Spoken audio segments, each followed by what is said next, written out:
Добрый вечер, в эфире Гуартела. Мы продолжаем наши встречи с представителями абхазского бизнес-сообщества. И на сей раз мы решили нарушить наши правила и пригласить на откровенный разговор относительного новичка в бизнесе Мадину Бигуа. Мадина, добро пожаловать в студию Гуартела. Добрый день.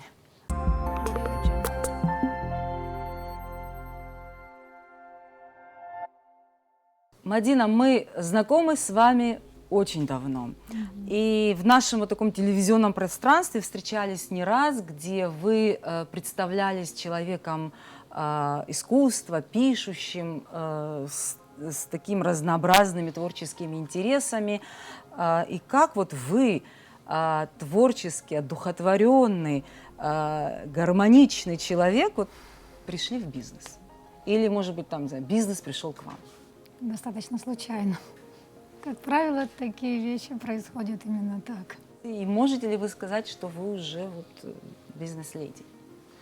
Нет, конечно, и вряд ли когда-нибудь скажу. Я не знаю, что это за ощущение бизнес-человек или бизнес-леди. Я просто живу и делаю. Скажите, ну, бизнес для вас – это вот что? Это вот такая вот, это блажь, жизненная необходимость, или это просто поиск чего-то нового? Ну, не блажь точно.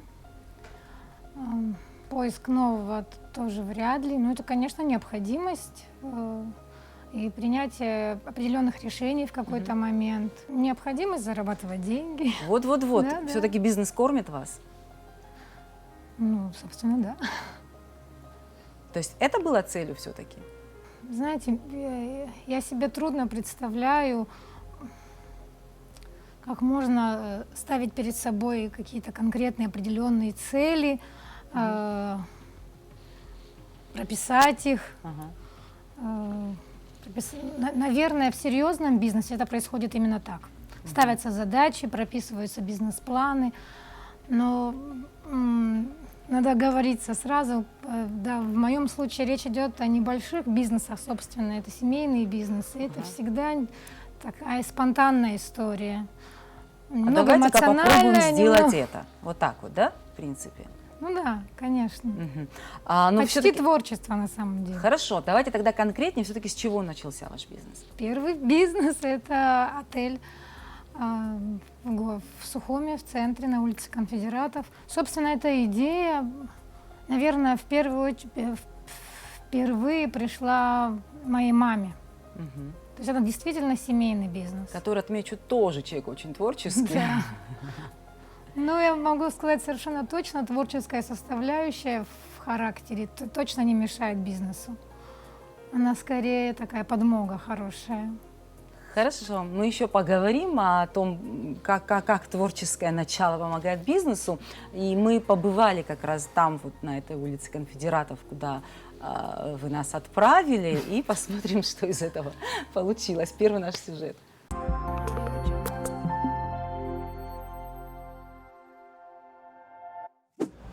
Итак, по адресу, по которому нас направила Мадина, мы нашли вот такой вот, ну, можно сказать, притаенный отель.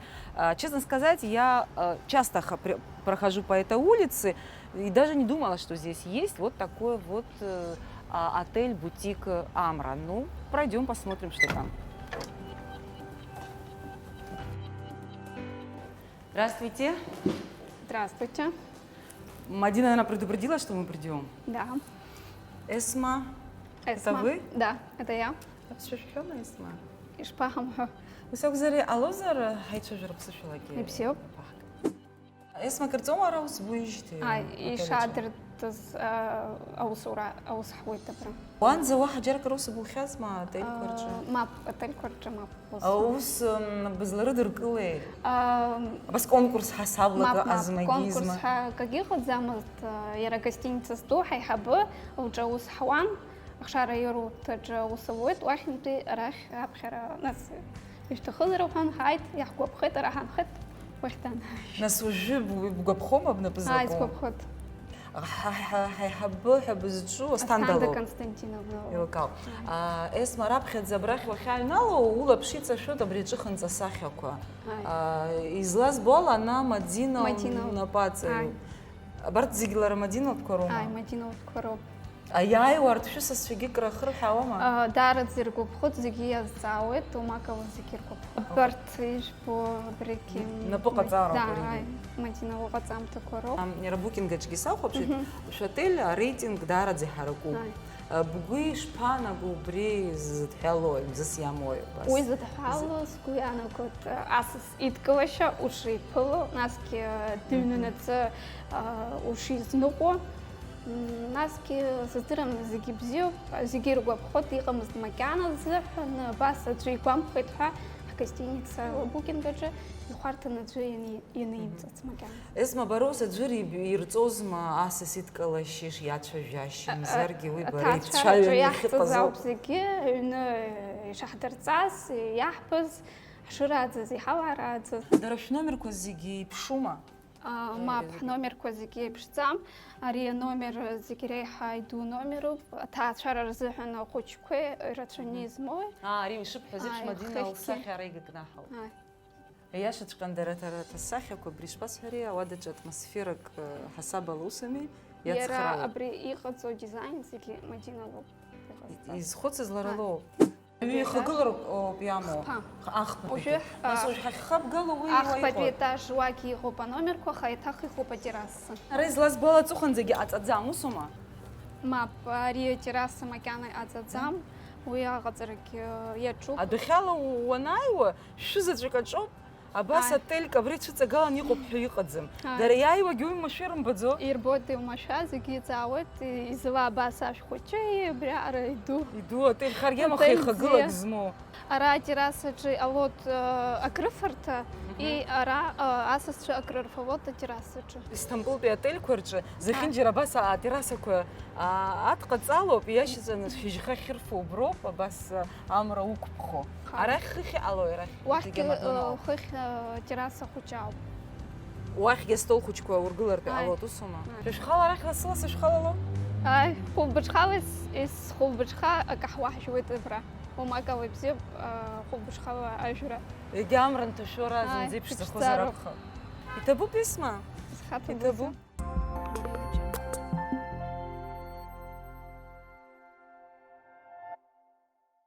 Ну что, начну с картин, которые висят в отеле.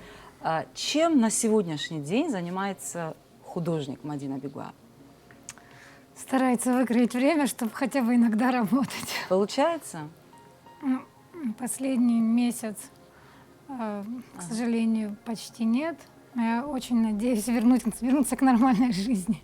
Ваши картины в отеле создают, естественно, особую атмосферу.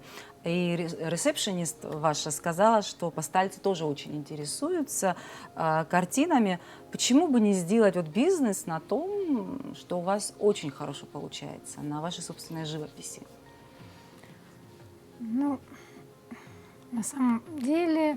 То есть вы картины свои не продаете, я так поняла, которые висят там? В отеле, честно, почему-то мне не хочется этого делать. Хотя, надо признаться, часто спрашивают. Наверное, потому что у меня их не так много, мне как-то трудно с ними расставаться. Я решила зарабатывать деньги другим путем. На самом деле очень простое объяснение. Я мало работаю, да. У меня их не так много. Мне бы хотелось, чтобы все-таки они остались в семье. Понятно. То есть отель вы воспринимаете как вот свой дом, да? И какая тогда получается точно. У вас с одной стороны отель, с другой стороны какая-то вот так вот, можно сказать, что это какая-то собственная галерея? Так и получилось, да. Как отель вообще создавался? Кто к этому причастен? Ну, я, кажется, уже говорила, что мама была инициатором. Идея эта пришла в голову маме, и мы ее поддержали. По-моему, вы его долго строили, да? Очень долго, да. Это долгая история, и к нашему огромному сожалению папа не застал уже открытие. Вот это, наверное, одна из самых больших моих печалей, что после долгих лет строительства папа не увидел плоды своего труда. Семейный бизнес, насколько это комфортно? Ну, вы знаете, у меня нет другого опыта, и мне кажется, что это очень комфортно. Я не поленилась и реально зашла в Booking посмотреть на рейтинг отеля, он действительно высокий. Если там я не ошибаюсь, там 9,6 Да. было. Вот на ваш взгляд, с чем все-таки это связано? Ну, Ваш администратор ЭСМА говорила, что там мы умеем встречать гостей, там, да, вы в знаете, этом кстати, плане. Я не наверное, знаю, это что еще? правильная подсказка. Я думаю, в первую очередь, вот действительно, в первую очередь, это связано с тем, как принимают гостей наши девочки на ресепшене. Ну и наш, конечно, общий подход к этому бизнесу. Если зрители знают, что такое Booking, это система оценок от гостей. То есть невозможно фальсифицировать эти оценки, невозможно приписать что-то, невозможно за гостей написать. Так вот, по-моему, за все годы работы нашим девочкам меньше десяток никто не ставил. Это самый высокий балл. Статистика простая. И наше отношение к этому делу. Наверное, потому что он не очень большой, хотя, собственно, и не такой маленький. Хорошо, вот как вы все-таки учились, когда вот открывали, вот чему-то вы учились, какой-то опыт вы смотрели, как вести вот отельный бизнес и так далее, что для этого надо? Ну, кроме того, что там нужно Нет, там точно не проходили курсы. Я даже сейчас не припомню, был ли какой-то поиск информации в интернете. Могу сказать, что, кстати, очень нам помогли менеджеры букинга.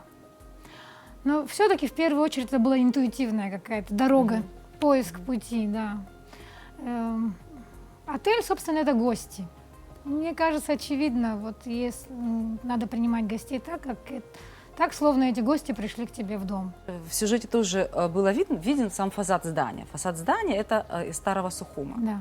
Я же правильно понимаю? Да. Он не тронут, и я, насколько понимаю, даже восстановлен был, так? Да. Потому, собственно, и такая долгая была история строительства, потому что после нашей войны частично сохранился фасад. Не было больше ничего. То есть мы восстановили фасад, мы и наши соседи, справедливости ради. А вся внутренняя часть – это новое строительство, да. Угу. Ну, то, что вы фасад оставили старым и нетронутым, еще и реконструировали его, для меня это, конечно, неудивительно, потому что вы к тому же еще являетесь одним из вдохновителей и таким активным участником группы Харахакалак. Это вот в вашей жизни сейчас тоже, по-моему, занимает такую особую нишу? Да, это как раз то, к чему, наверное, я шла вполне осознанно. Это боль, которая копилась долгие-долгие годы за наш чудесный город, вот она вылилась вот в такую историю. Хорошо, вот у вас уже есть эта группа, чего-то вы уже, к вам прислушиваются, чего-то вы уже добились? Ну, вы знаете, все-таки надо сказать, что мы, конечно, не обладаем буквально ресурсом каким-то серьезным, но при этом мне кажется, что нас уже слышат и прислушиваются. И приятно сказать, что, мне кажется, даже в администрации города вот сейчас. Я думаю, что мы, не мы, конечно, а вот та информация, которую мы доносим, может изменить некоторые вещи в этой области.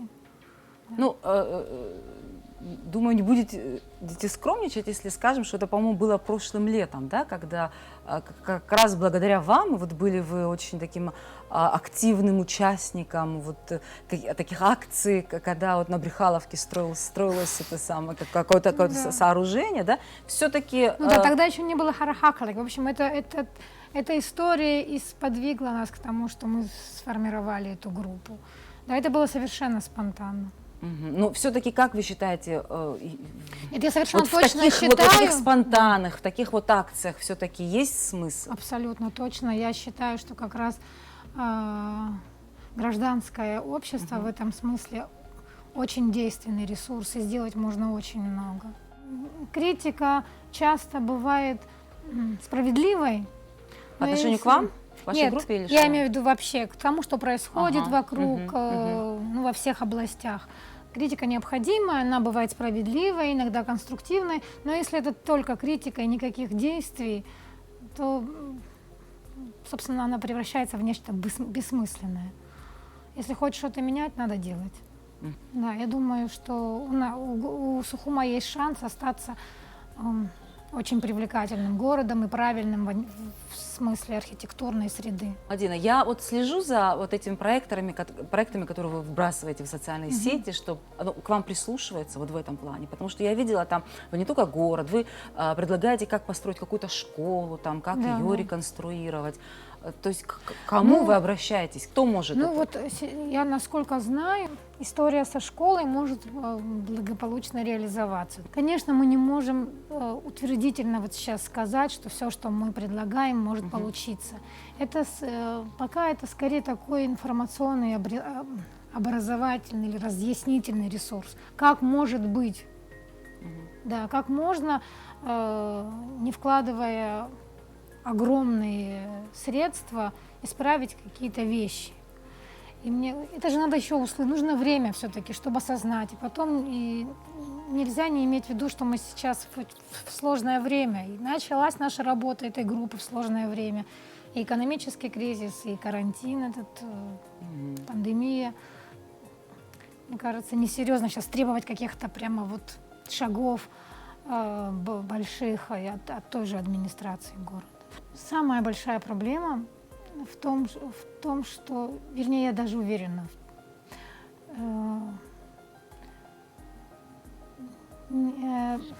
строительство и архитектура почему-то в постсоветском пространстве, то есть это не исключительно проблема Абхазии, стала такой сферой, что люди, инвестирующие деньги в строительство или сами строящие объекты, считают, что они вправе решить вопросы эстетики и архитектуры сами. Вот мне нравится такая архитектура, и сделаю я ее такой. Не имея образования, опыта, не имея, в общем, представления о том, как должна выглядеть архитектура в том или ином городе, в данном случае в нашем. Это недопустимая практика. Мы сейчас готовим пост я думаю, что он вызовет сложную реакцию, о скульптуре. Скульптура, памятники последних лет. Вот это из этой же серии. Нельзя по своему же захотеть и поставить памятник, где хочешь. Дом в центре города, многоэтажный. Нельзя захотеть, даже если у тебя, вернее, совершенно точно у тебя благие намерения, особенно в случае, если это памятники. Но этого делать просто нельзя. Для этого есть специалисты, для этого необходим конкурсный отбор, необходим очень, очень серьезный подход. Я точно знаю, что в Италии, чтобы построить любую форму архитектурную, от малой до большой, утверждение проектов проходит несколько лет, до 8 лет. То есть даже лучшие проекты должны, вот как они выдерживают, как бы проверяются временем.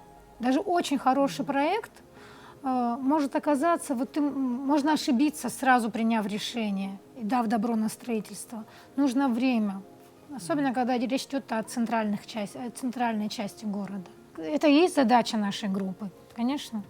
Доносить информацию, как должно быть. И это знание наше основано на нашем образовании. Это ведь подтверждено дипломами наших ребят, которые в том числе и в Европе учились. То есть они имеют на это право. Хорошо. Мы потихонечку подходим к тому моменту, который можно назвать, наверное, все-таки таким проектом, открытием года. Это вот тот ресторан «Абхазия», о котором сейчас пойдет речь, который на сегодняшний день является не только там местом общественного питания, но и важнейшей деталью архитектурного ансамбля нашей столицы. То есть хочешь ты этого или нет, но от этого не уйти, потому что вы, конечно, взяли на себя такую ответственность в этом плане. И мы опять-таки побывали в вашем ресторане, и о своей деятельности мне рассказали ваши совладельцы. Давайте посмотрим.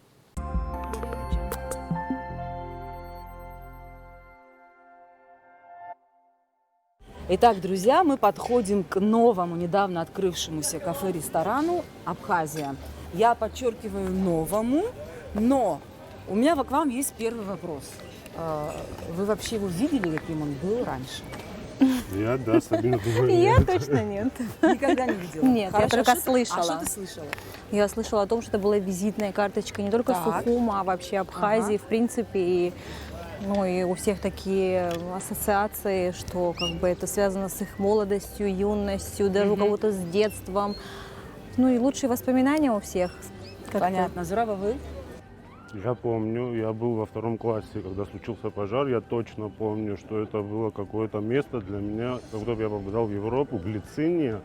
Мороженое, правда, советская женщина в этом колпачке. И вот это вкусное мороженое, его я помню. Потом оно сгорело. Сложно было когда?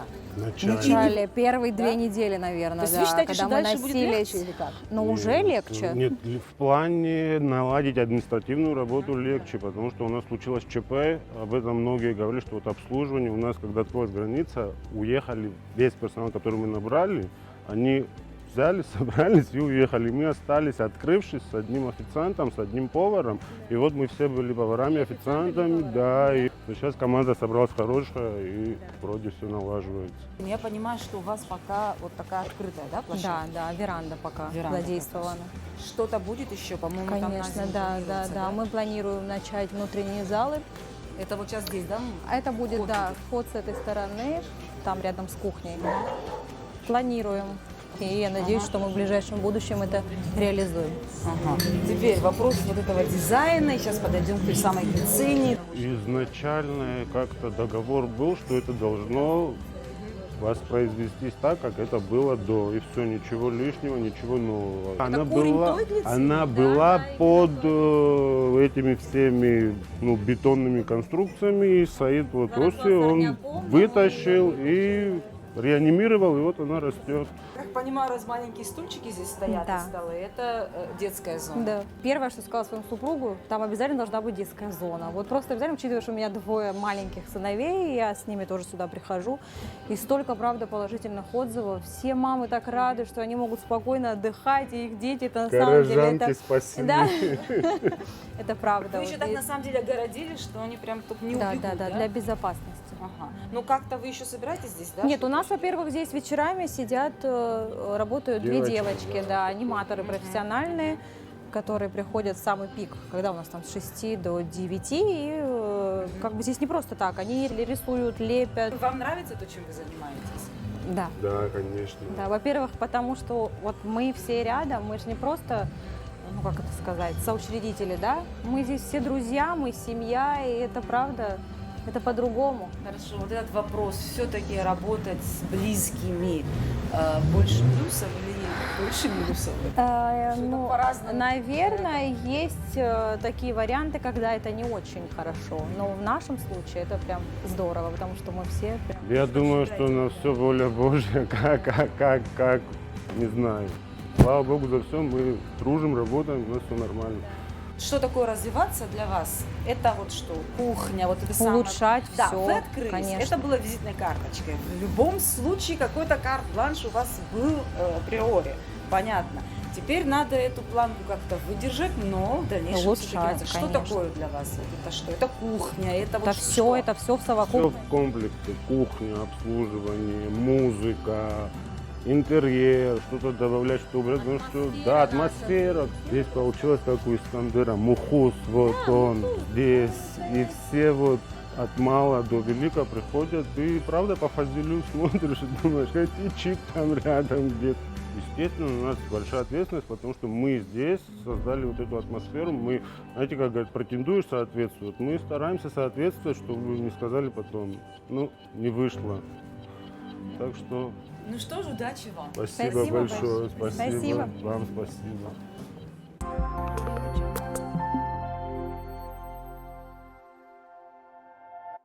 Начнем по порядку. Как пришла идея восстановления открытия ресторана «Абхазия»? Есть такая площадка у нас, она называется «Склад». Очень талантливые, толковые, умные ребята ведут эту площадку. общественная, не знаю, как, честно говоря, сформулировать ее точно в названии, я не знаю. У них был проект, заключался в том, что в Абхазию, в Сухум приехали специалисты как раз из области архитектуры, ландшафтного дизайна, градостроительства. И мне повезло оказаться на лекции архитектора, не помню уже его имени, но чуть не основная тема была этой лекции. То, как сейчас в современном мире, собственно, в Европе, используют руинированные здания. Так это и было сформулировано. Речь шла о том, что даже богатые европейские государства не в состоянии восстановить вот этот огромный объем.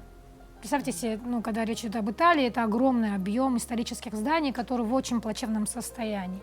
И они какое-то время назад приняли решение, что вот в таком виде, в каком они есть, конечно, они подвергаются какой-то конструктивной там, вот, реконструкции, их укрепляют, чтобы это ни в коем случае, конечно, не рухнуло, и используют в том виде, в каком они, собственно, существуют на данном этапе.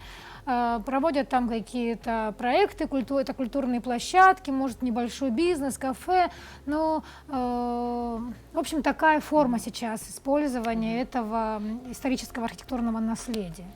То есть это идея в том, чтобы оно не продолжало там рушиться, Да, как-то вдохнуть чтобы жизнь. чтобы вот эти здания жили. Потому что, конечно, зияющие дыры, вот эти строительные заборы. Ну, представьте себе, Европу, она должна была быть, Италия должна быть вся в этих строительных заборах, если они вот эти руины начнут все восстанавливать, да. И закрывать хотя бы. Да. Я позвонила, через какое-то время вот это зрело в моей голове, вернее, вот эта лекция, как-то она, видимо, на меня сразу серьезно пришла повлияла. в голову гостиница «Абхазия»? Ну, не случайно, потому что один из совладельцев этого комплекса всего, мой двоюродный брат. был. Так, и? Да. Я, собственно, предложила ему. Это не была, поверьте, вообще просьба о бизнесе. Я сказала: Вова, необходимо совершенно уже этот забор убрать. И вот то, что я вам сейчас сказала, пересказала ему эту лекцию. И вдруг он мне в ответ сразу: найди кого-нибудь, я дам. И, поверьте, в ответ я сказала: ну это невозможно, как это вообще реализовать. Но, опять же, после разговора прошло какое-то время, что-то у меня зрело в голове, и я позвонила своему другому брату. Вот. Он человек, который занимается серьезным бизнесом. Давай, говорит, пойдем посмотрим. И когда я должна вам сказать, что вот этот такой облик разрушенного здания снаружи, который все эти годы, уже 30 лет, мягко сказать, смущал центральную часть набережной. Да, когда мы пришли посмотреть, это Саидосия, другой брат. Другой брат. Хороший с братьями. Да, мне повезло с братьями. Вот. И стало понятно, что после пожара, ну, собственно, я это знала, что после пожара через какое-то время начались восстановительные работы. Польская фирма, очень крупная, это еще был Советский Союз, и это было возможно по тем временам, начала восстановительные работы. То есть это речь идет о том, что было до войны? Да, задолго до войны это было. Ну вот до развала Советского Союза. И когда мы увидели, что, вернее, Саид, конечно, когда увидел, что там залитые полы, бетонные перекрытия серьезные, очень, очень серьезные опоры, несущие конструкции, вот они, это такого качества бетонные конструкции, в общем, которые держат это здание, стало понятно, что вообще возможен, этот бизнес возможен. Тогда идея ресторана закрепилась в наших головах. Мы как-то с вами встречались недели через 2-3 после открытия ресторана. Вы сказали, что в тот момент, вы сначала предполагали, что это будет такое кафе, просто место встречи, где можно кофейку попить, и тут оказалось, что люди приходят, и то есть это быстро стало популярным местом, и люди хотят еще и покушать очень вкусно. Да. И вот как раз в сюжете Зураб говорит о том, что в первый момент открытия, это был август месяц, как-то совпало с открытием границ, и все, кого набрали, весь персонал, практически был такой момент, что Да. уехали, и приходилось чуть ли самим не обслуживать, Не и чуть ли, ходить. а буквально, да. Да. Побыть В итоге, официантом. да, как вы справились вот с этой ситуацией? В итоге, кто сейчас у вас работает? И я хочу немножко вот уже потихонечку подвести к моменту о рабочем персонале вашем. Это действительно было так. Мы открылись через, наверное, неделю после того, как открыли границу. И вот за этот короткий период нам казалось, что все, кто должны были у нас работать, уехали в Гагру Пицунду, потому что сразу приехали отдыхающие. И, да, и вот персонал, необходимый для работы кафе и ресторанов, с опытом работы, уехали в Гагру Пицунду. Очень было тяжело, и действительно пришлось работать в буквальном смысле официантом. А мне, например. Да, это адский труд. Я теперь вообще не знаю, как можно их в чем-то обвинять. Очень тяжелая работа. Так, Мадин, ну я, насколько знаю, вы набираете только местных, да? Или Ну, нет? сейчас не буду лукавить, у нас нет такой прям постановки, Мгм. хотя она, может, и была бы верной, учитывая, что мы просто кто придет, лишь бы пришли. Но в итоге я считаю, что это хорошо. Основной процент ребят, которые у нас работают, это наши ребята. Есть такое мнение расхожее, что все-таки наши местные ребята и девушки в сфере услуг не очень-то уж так и подходят. Ой, Как вы к этому поспорю. относитесь? Поспорю и От чего это зависит? буду иметь право на это. Так, Опять же, на слушаю. опыте. Вы можете опровергнуть да, это. опровергаю. Причем с большим удовольствием. Конечно, опять же, мой бизнес-опыт не такой существенный, не те объемы, конечно, но вот этот, пусть и небольшой опыт, дает мне право сказать, что у нас замечательно работают наши ребята. И в сфере услуг в том числе. Так, от чего это зависит? Потому что я конкретно знаю людей, которые просто категорически не набирают вот, местный персонал. Ну, вы что знаете, наверное, это с зависит... ними проблематичнее, они говорят. Работают хуже, проблем у них больше, у них там свадьбы, похороны, я не знаю, там платить, может, даже больше надо, не знаю. Не знаю. Я не могу спорить с людьми, которые, может быть, имеют большой опыт, но скорее всего, мне кажется, это разница в подходах. Какой у вас подход? Что у вас за подход такой? Мне кажется, главная мотивация в работе – это уважение. Вот, ну, мне так кажется. Хорошие отношения и уважение к человеку – это то, что больше всего мотивирует к работе. С уважением относиться к труду, ну, не знаю, там, уборщицы, Абсолютно это вот точно. гарантия ее хорошей работы. Нет, конечно, это не стопроцентная гарантия. Конечно, человек должен, в принципе, быть пригоден по своей природе к этой работе. Но если да, он подходит и приходит в твой бизнес, а ты к нему хорошо относишься, с уважением. С уважением, это очень важно, особенно когда касается наших людей, то результат удивит. Ваш творческий подход, творческое мышление, конечно, это хорошо, безусловно, это очень важно именно для концепции бизнеса. Но не мешает ли вот это вот творческое начало, когда вот такая вот рутина начинается, когда нужно там, не знаю, подсчитывать прибыль, убытки, Ну, этим я не занимаюсь. надо платить налоги. То есть, Не-не, то есть нет. эта часть вообще Это к вам нет, отношения нет, не имеет? не имеет никакого отношения. Ой, как хорошо. Да.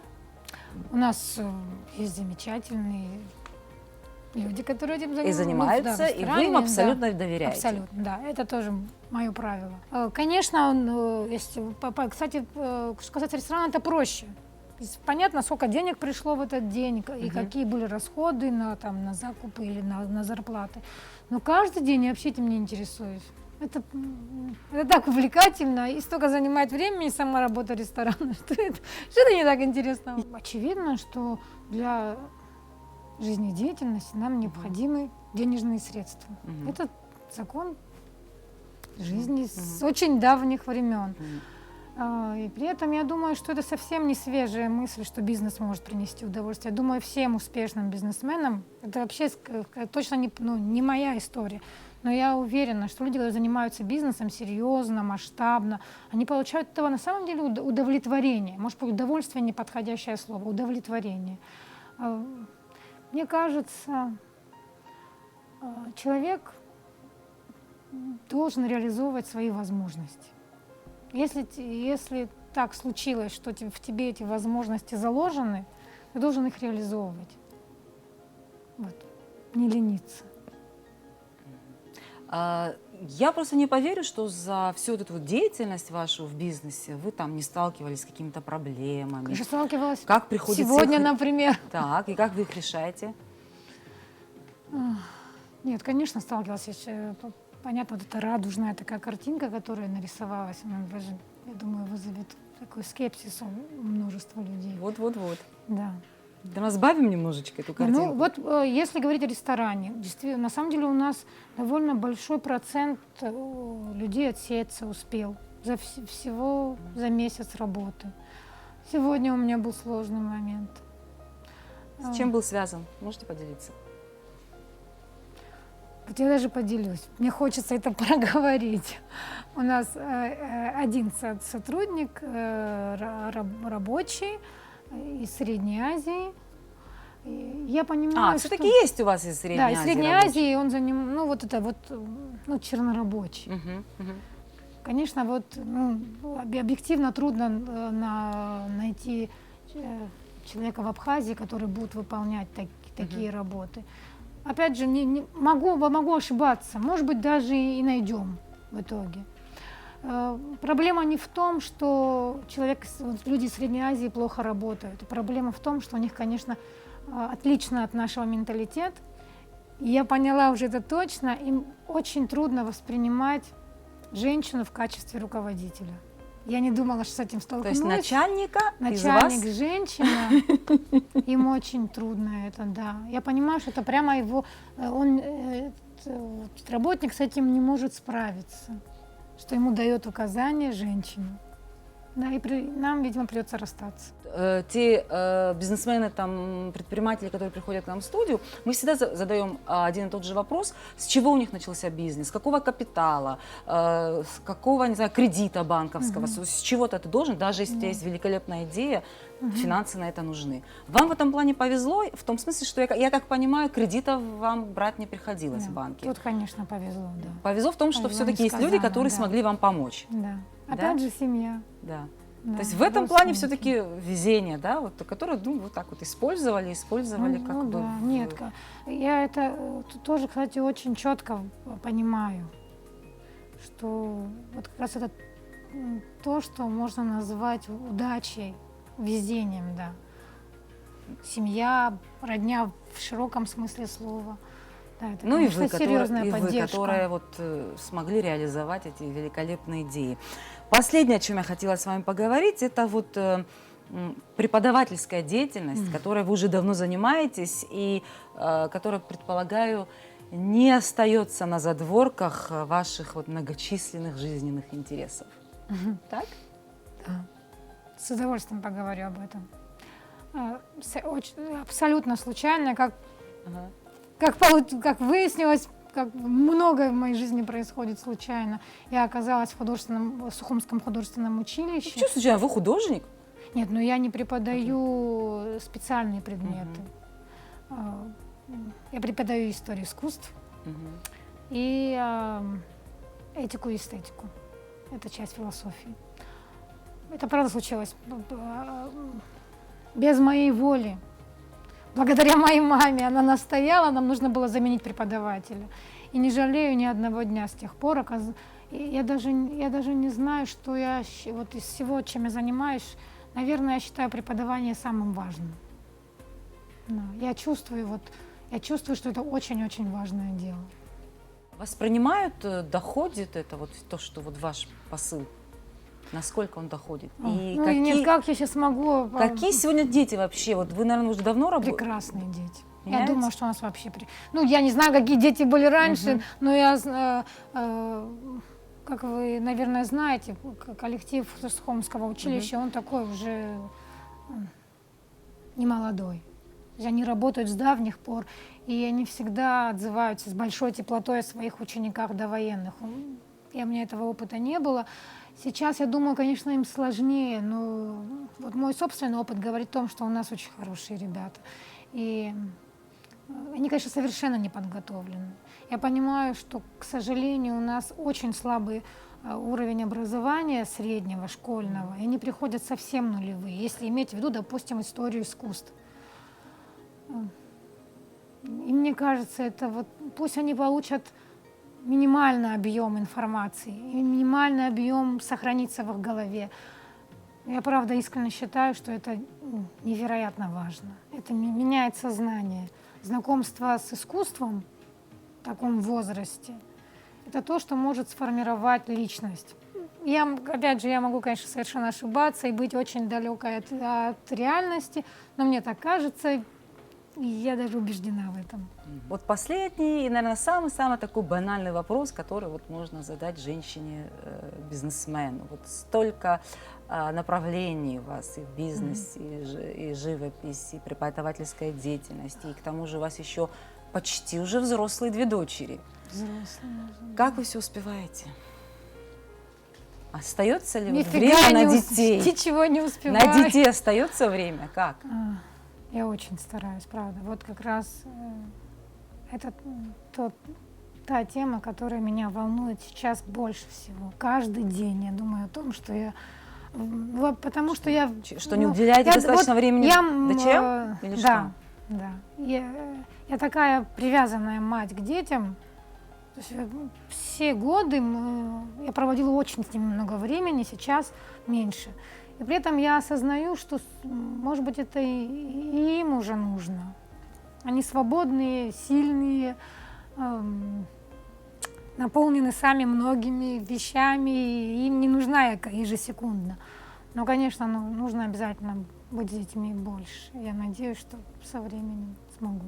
Как раз это то, что их тоже формирует. Если в семье ценится труд, разные формы. Мне кажется, это очень правильно. Дети растут в том, что нужно трудиться, работать, не останавливаться. То есть в этом плане ваши дети понимают вас? Мне кажется, да. Не кажется, да, понимают. Нужно реализовывать свои ресурсы, это вот совершенно точно. Хорошо, спасибо вам большое за откровенный разговор. Спасибо Удачи вам во всех ваших жизненных ваших перипетиях и вашей деятельности. Спасибо большое. Удачи вам большое.